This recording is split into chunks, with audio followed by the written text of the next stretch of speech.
guys, welcome back to another video. Today's video is another book versus TV show, and today I'm going to be talking about Season 3 of Interview with the Vampire based on the Vampire Lestat book.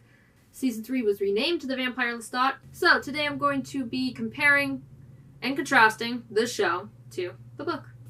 Let's get into it. First, we're going to be starting with some characters. Now, a lot of the characters in Season 3 were in Season 2, and some of them were in Season 1, so I'm only going to talk about the characters that were introduced in Season 3. To start off, Gabrielle, or Gabriella. Gabrielle is noted by Lestat and many others to look extremely like her son, with more delicate features. She has thick blonde hair, which she initially tries to cut, however learns quite quickly that it grows back, so instead keeps it in a long braid, because no matter how much she cuts it, it's just going to grow back. She steals the clothes from one of her first male victims and continues to wear male clothing after this, getting rid of the corsets and the dresses.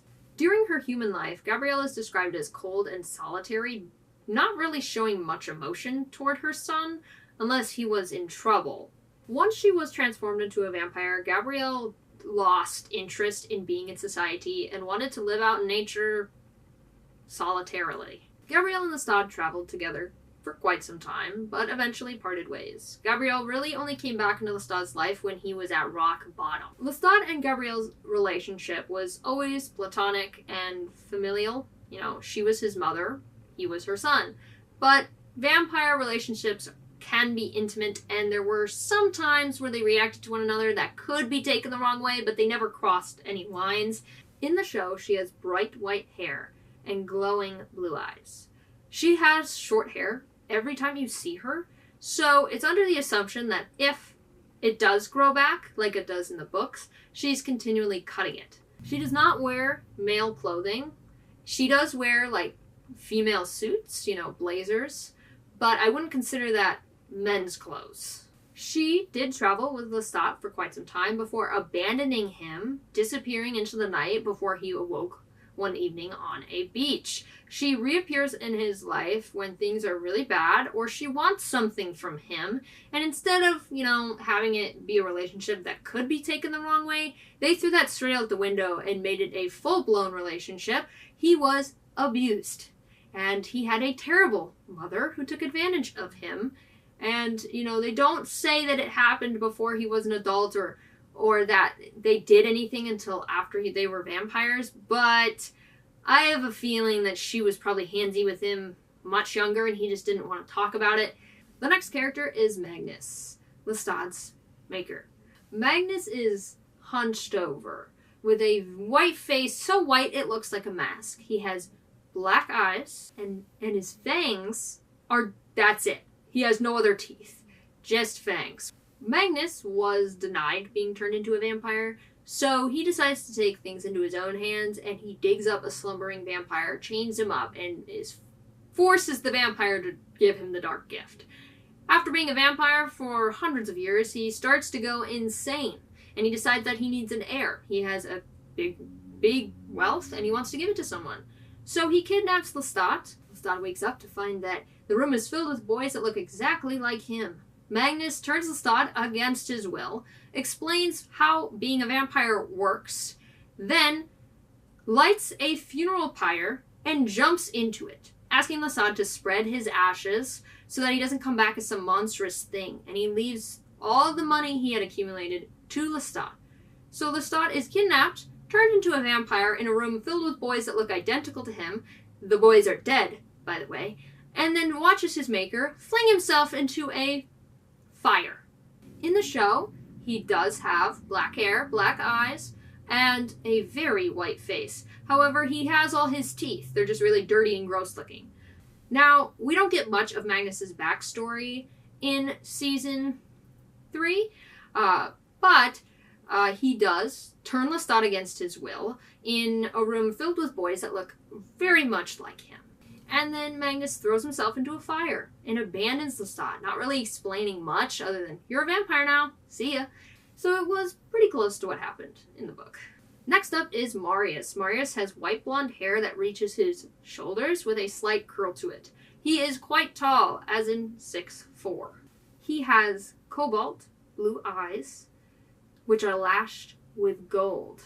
He has a few lines in his skin because he was turned after the age of 40, so he's not as young as some of the other vampires. He has been alive for a very long time, and he is to the point where his skin looks very unnatural, almost like a statue. Marius is a wise and optimistic vampire. He loves to read and write, and calls himself an historian of human history. Marius is obsessed with art created by humans, but is distraught that he can't create art himself. Every time that he tries, it looks very unnatural due to his supernaturalness. He can never make something that is as gorgeous as what a human can make. And he has these moments where he wants to be a part of society and just, enjoy it. And then there's other moments where he wants to get as far away from them as possible. In the show, he looks quite different. He has short, grayish blonde hair, which does have a curl to it. The actor who plays him in the show is in his 60s, so a little older, but he does have blue eyes. In the show, he is the Keeper of Akasha, which he is the Keeper of Akasha in the book as well.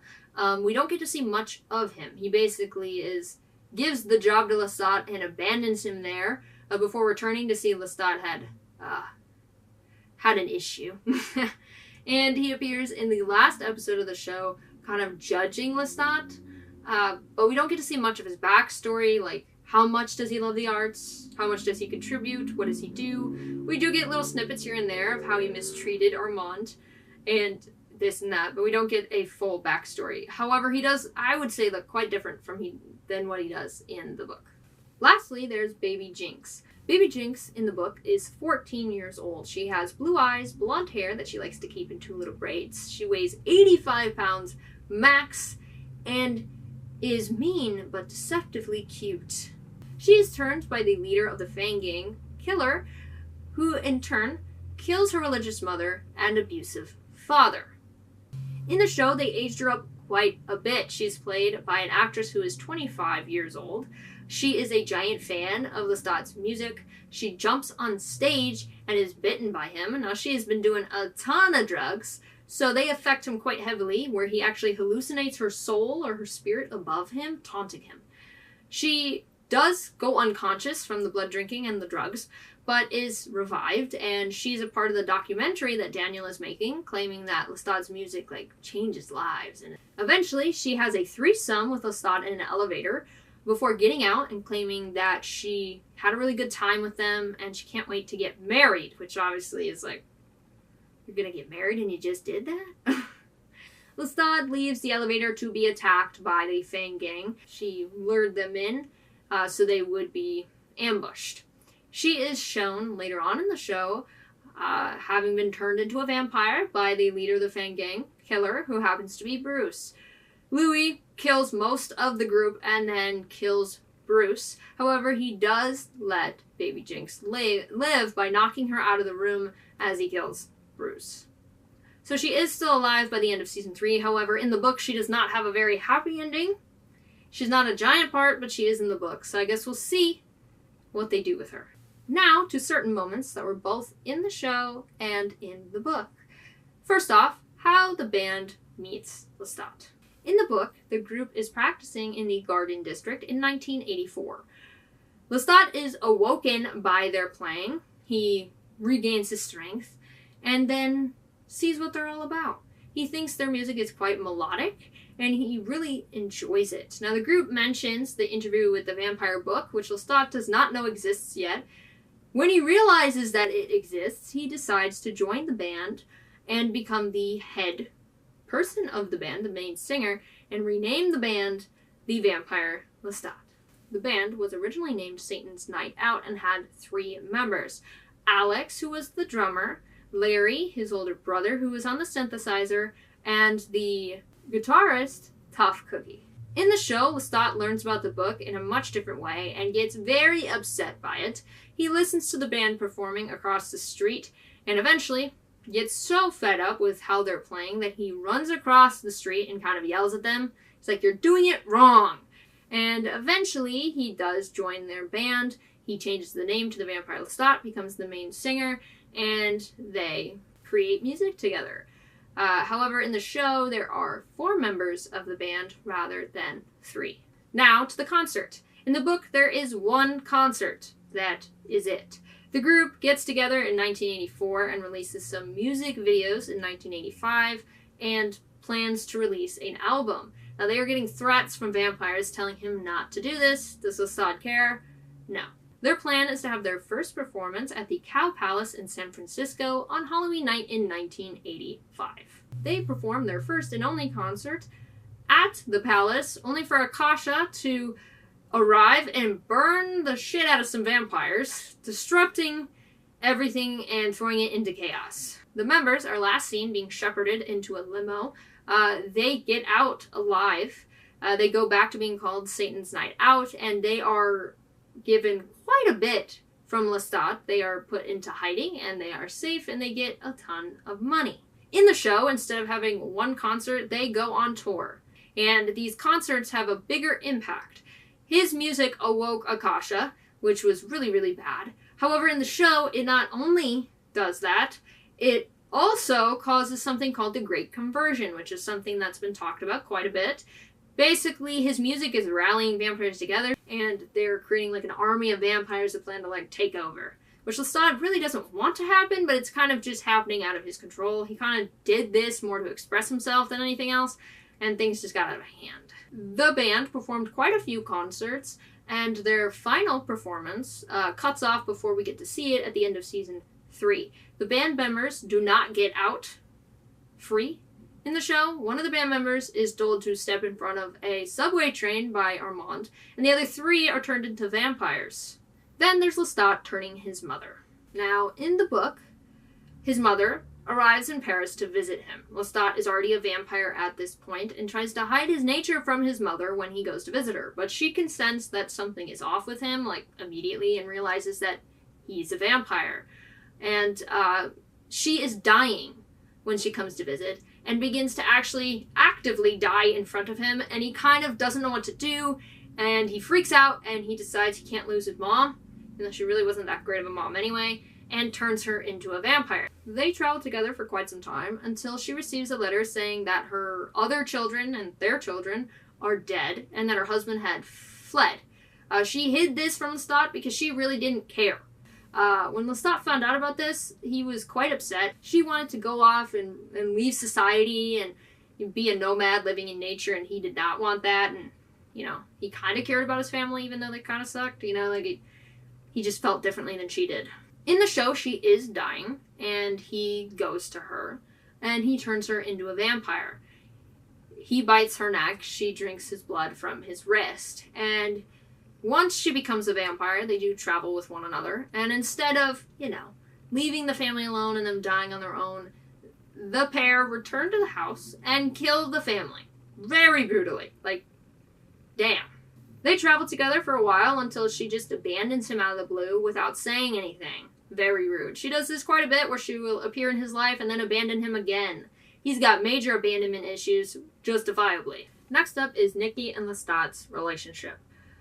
In the books, Nikki and Lestat travel to Paris together, and they are actually living together when he is kidnapped and turned into a vampire.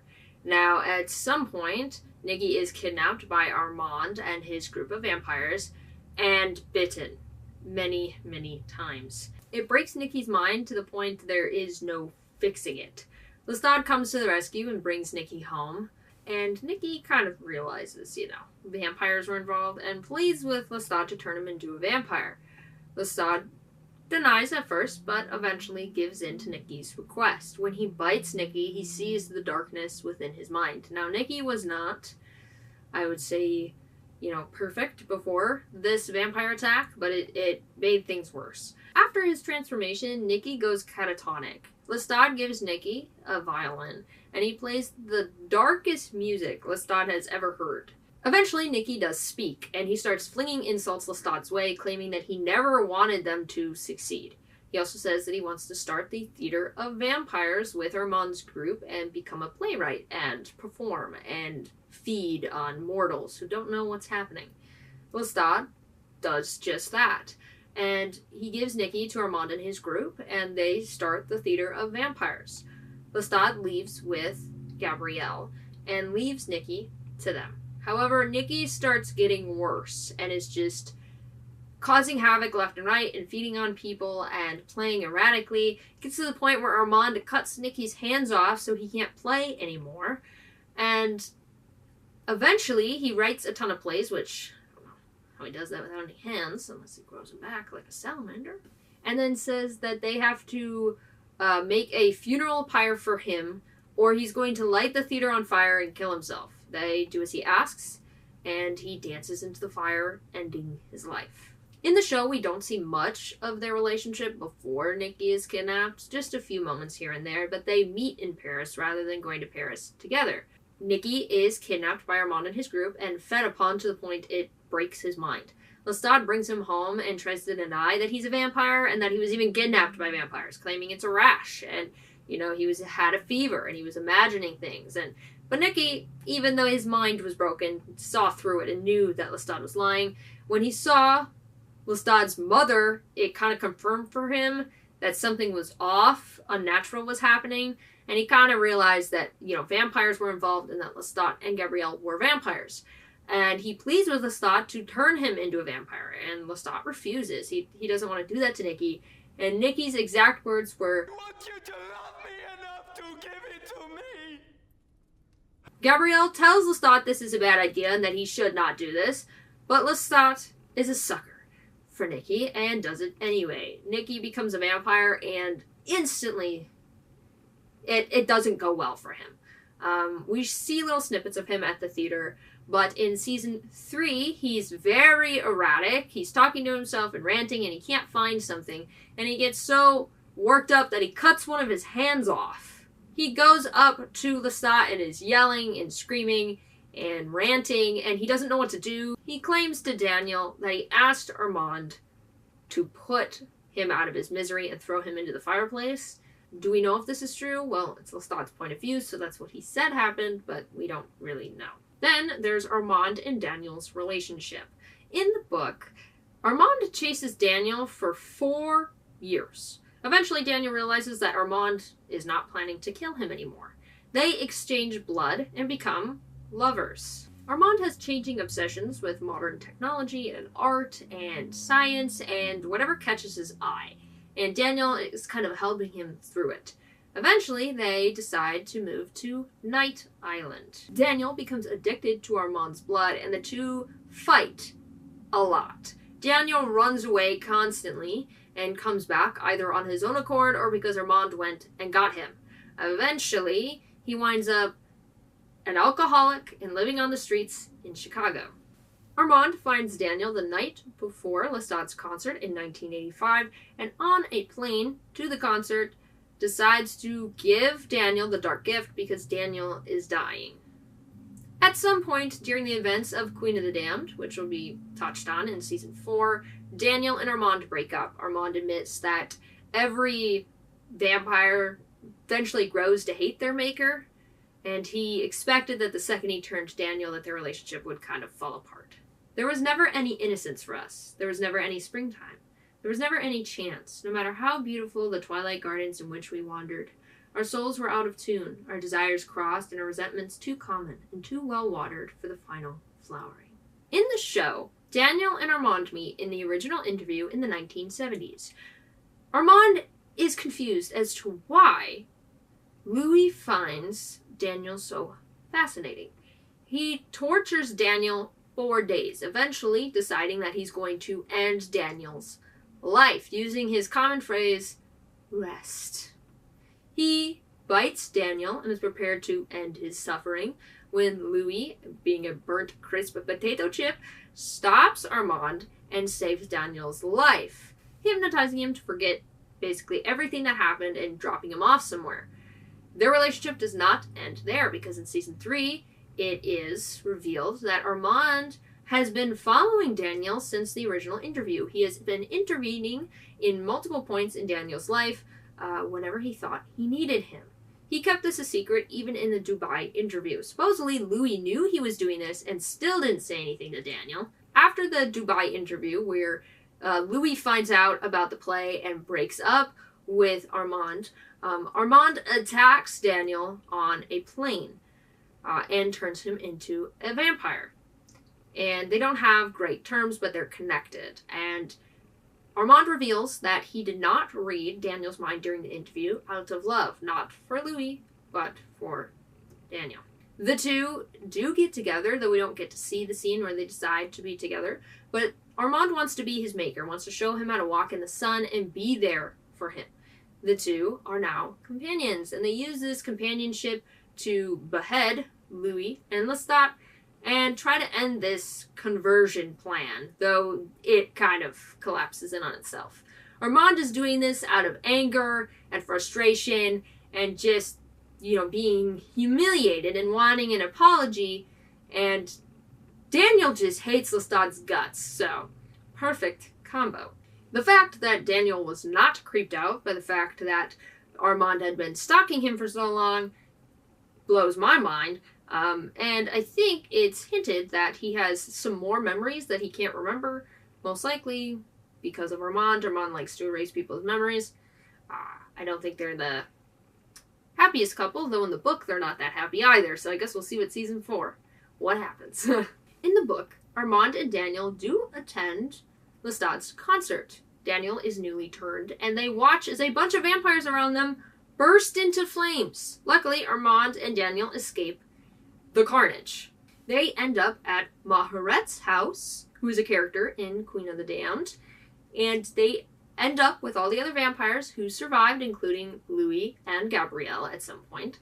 And this is when he finds Marius is still alive. He didn't even know that Marius was alive until he probably read Lestat's book. He does publish his own autobiography while doing the concert, and then he gets to meet Marius for the first time in like 500 years. In the show, the concert is now a tour. Armand shows up, I think, halfway through and tries to make amends with Lestat, and Lestat in turn humiliates him in front of everyone, which kind of makes Armand snap. He knows that Lestat's music is going to cause this great conversion, and he does not want that to happen. So he teams up with Daniel and decides to end it. He kills one of the band members by hypnotizing him to throw himself in front of a subway train. He then gets into the head of one of the other band members, who eventually becomes a vampire, and he becomes his, little minion. They behead Louis and Lestat, and he tries to get an apology out of Louis. He just wants to know why. He wants an I'm sorry that's meaningful. Louis admits that he never really loved Armand the way he should have been loved.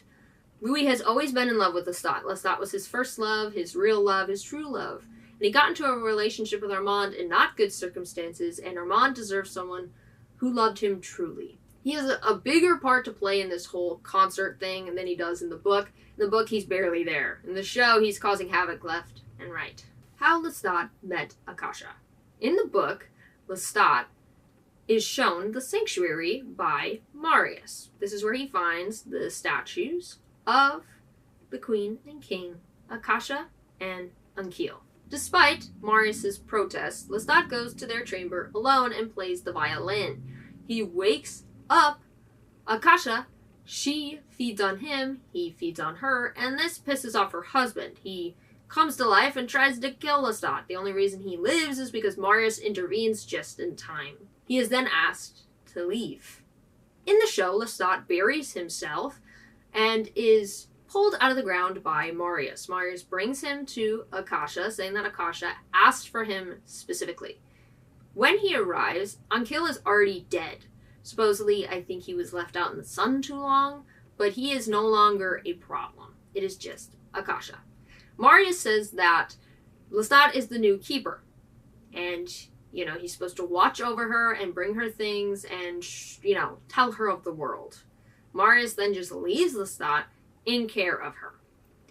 He watches over her for 10 years, which is a lot longer than he did in the book. I think he was in her presence for a few days. So he watches over her for 10 years, shows her things of the world, rants about random ass shit. Eventually, she starts to wake up, and she beckons him toward her. He gets close, puts his hand in hers, and then she pulls him close, spins him around, and bites him. Then, later on, Marius returns to find Lestat floating in the air uncontrollably. Marius is like, what the hell did you do? And Lestat admits that Akasha bit him and then he fed from her, and he's freaking out. He's been up there for 3 days.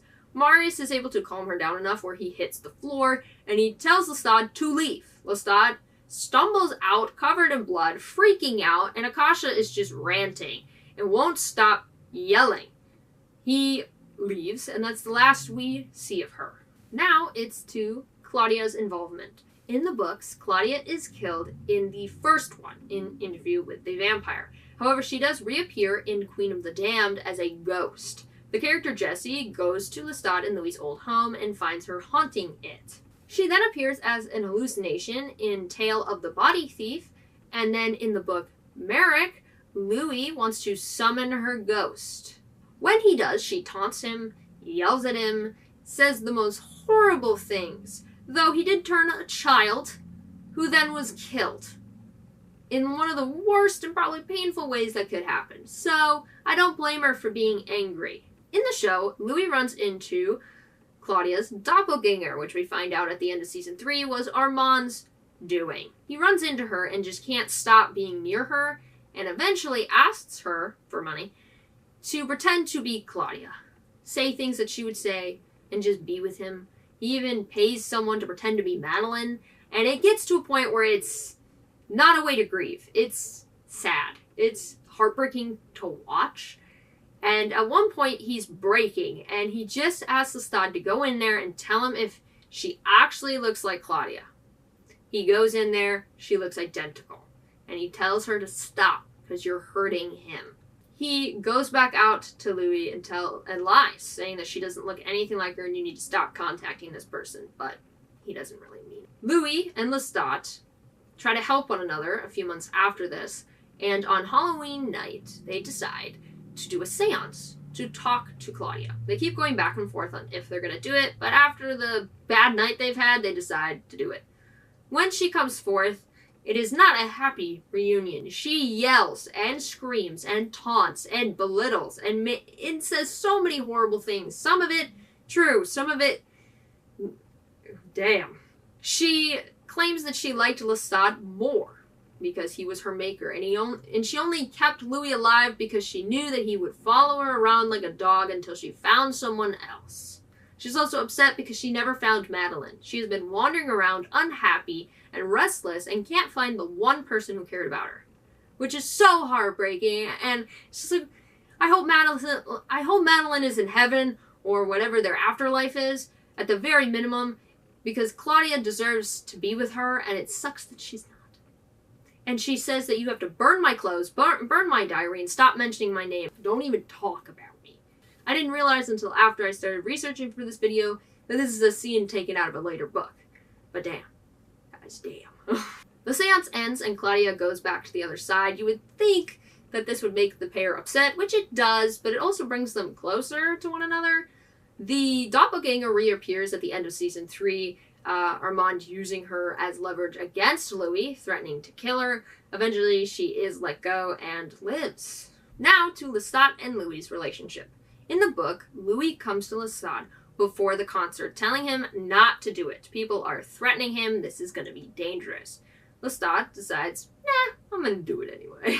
Lestat kisses Louis before going on stage, and Louis helps him escape after everything goes to shit. Once vampires start bursting into flames, Gabrielle appears with a getaway car, which Lestat and Louis get into.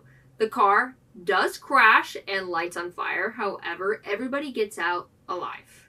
That night, Lestat, Louis, and Gabrielle find places to rest. However, Lestat is kidnapped by Akasha, and Louis and Gabrielle head to Maharet's house with the other surviving vampires. In the show, Lestat and Louis are on talking terms at the beginning of the season, video chatting and everything.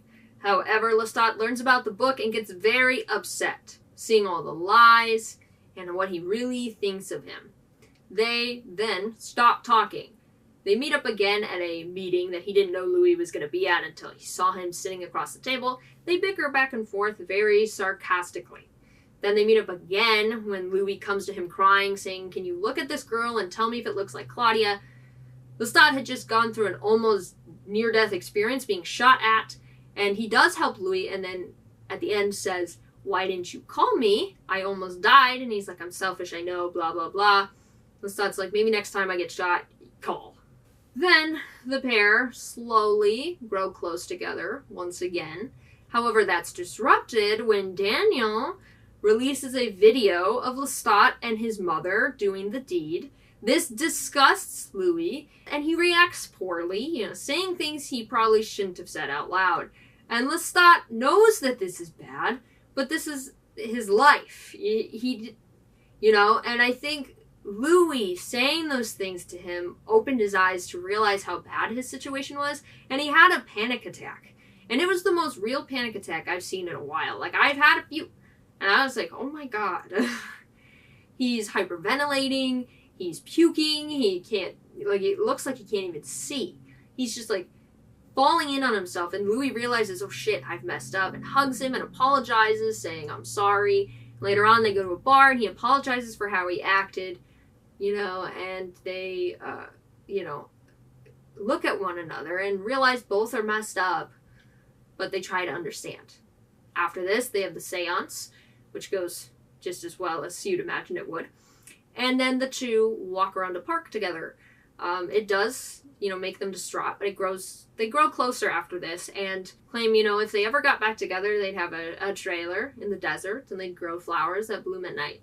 Then they get beheaded and separated. However, when Lestat wakes up, he's being bombarded with all this stuff, but he asks for Louis.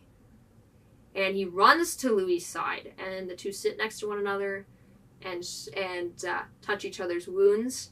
There are scars where their heads were detached from their bodies and then reattached.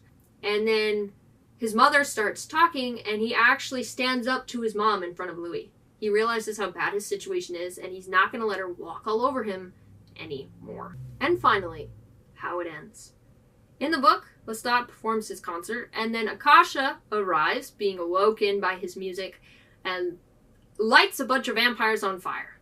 Lestat, Louis, and Gabrielle escape and rest for the evening, only for Lestat to start hearing something before he goes to bed, a warning message from Marius, and visions of terrible things, specifically the place where Akasha was being held no longer existing. He then is kidnapped by Akasha just before he falls unconscious. In the show, he awakes from having his head reunited to his body and runs to Louis' side. He stands up to his mother because the bus that they're on is surrounded by 50,000 vampires, and his mother wants him to perform in front of all of them, basically starting the Great Conversion, where they turn a bunch of people and kill a bunch of others. And it's just basically vampires taking over the world. And he didn't want the world to end. And he stands up to his mom saying he doesn't want to perform. He doesn't want to do this. You do this. Why did you come back into my life? And he yells at her. However, the last shot of the show takes place, I don't know how long forward in the future, but Lestat walks onto a balcony and the buildings around him are crumbled and destroyed, claiming that he was a big part in the end of the world. So regardless of him refusing, something really bad happens. Akasha, most likely, a giant factor in that problem. However, the show ends before that final concert happens, before this great conversion starts. So we don't know, what happened between him yelling at his mom and him appearing on that balcony. Did him and Louis get back together? Is he still with Akasha and never got back to Louis? What happened? We don't know. Hopefully we find out in season 4. I hope you guys enjoyed this video. I had a lot of fun with this. I have done one of these for every season of the show, so if you'd like to watch them, the playlist will be at the very end of the video. The adaptation is not perfect. They have changed quite a bit from the book to the show, but the main, big points do happen. I am excited for season 4 and what they're going to do with Queen of the Damned. We'll find out, and I am excited. Was this season perfect? No. No, it wasn't. But I enjoyed it. I know a lot of people were hating on it all season, especially the finale. I enjoyed it. I had a good time watching, and I'm excited for season 4. I will do another one of these once season 4 is out and done. I hope you enjoyed. If there's anything that I did not mention in this video, because I didn't mention everything that happened in the book, that in the show, or vice versa, so if there's any moments that you thought were cool that were both, let me know. Or a moment that was in the book, not in the show, or in the show and not the book, comment down below. I hope you guys enjoyed this video. I'll be back again next week with another one. Alright guys, see you later.